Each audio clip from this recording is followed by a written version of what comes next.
East Coast and 1236 on the West Coast. My name is Josh Breslow, and I'm here to bring you all of your top stories and live events from across the country and across the world. I do want to get to a developing story that we are following now, as 10 New York prison guards have been charged in connection with the fatal beating of a 22-year-old inmate last month, including 2 charged with murder. It's the second time a group of correctional officers in that state has been indicted for a death behind bars this year. We are hearing from the state attorney right now, providing more information. So let's pop up the audio and listen in.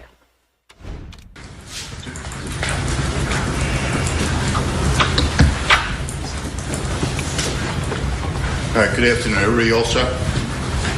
Good afternoon. My name is Bill Fitzpatrick. I am the Onondaga County elected DA, and I have been appointed special prosecutor by the Attorney General, Letitia James, to investigate the death of Messiah Nantwi, which, as you know, occurred on March 1st of this year.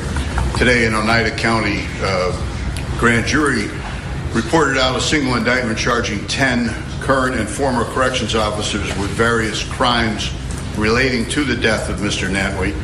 6 other corrections officers who have not appeared in court yet have agreed to cooperate with the special prosecutor, and I have made deals with them. 2 of them will be pleading to felonies, and 4 of them will be pleading to various misdemeanors. All defendants, even those that I've made deals with, are entitled to the presumption of innocence. An indictment is only an indictment. It's a set of allegations, and there's a lot of work yet to be done in this particular case. I'd like to summarize for you what is in the public record regarding the indictment as to the events of Saturday, March 1st of this year. As you all know, and as Commissioner Marticello is acutely aware, at that time there was a corrections officer strike going on. There's also an influx of National Guardsmen that were present at Midstate and several other correctional facilities throughout the state of New York. At approximately 10:55 a.m. that morning, the people are able to show that all was well in Building 21 where Mr. Nantwi resided. I know that because the corrections officer who was assigned to do rounds on that occasion walked past his room at approximately 10:55 a.m. and there was nothing going on. At about 10:58 a.m., a call went out over the radio at the facility calling for backup. The evidence will show that when the CERT team responded and got there at approximately 11 a.m., there was virtually no or minimal effort to determine what was the need for the backup, what the nature of the call was. No weapons were observed and no assaultive behavior was observed by the CERT team members as they entered Building 21. A non-CERT team member, a corrections officer, recorded the last video of Mr. Nantwi before the alleged assault, and he was no longer able to communicate. That corrections officer exited the room and various CERT team members entered.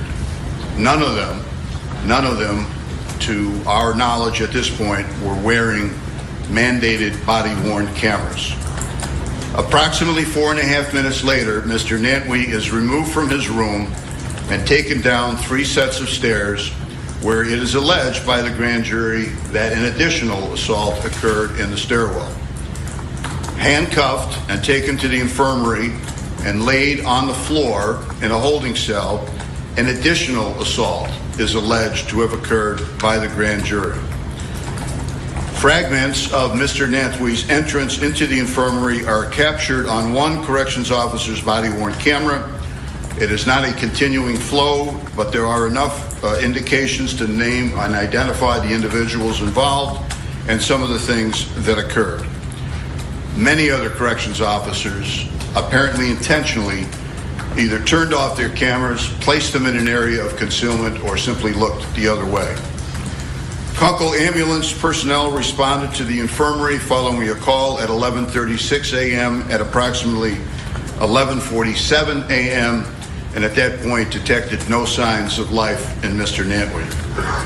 It was determined by the Onondaga County Medical Examiner that Mr. Nantwi died from traumatic brain injuries as a result of violent blows to his head, as well as at least 69 other serious blows about his body. No COs required any medical intervention. I was appointed special prosecutor shortly after the incident and assisted by my own investigative team, officials from the Department of Corrections and Community Service, and the New York State Police. We began an investigation and wanted to assist the grand jury in answering the following questions. Who, if anyone, was justified in using physical force against Mr. Nantwey? 2, if initial force was justified, did it remain appropriate and proportionate to the danger presented, if any, throughout the encounter? And did it follow DOC's protocols? And 3rd, were efforts made to thwart my investigation by deception, concealment, or destruction? The grand jury has answered those questions as follows. The first count charges 2 individuals, corrections officers Jonah Levy and Caleb Blair, with depraved mind murder. Not an intentional murder, but a murder so depraved and so wanton and disregarding of human life that New York law allows it to rise to the level of intentional murder.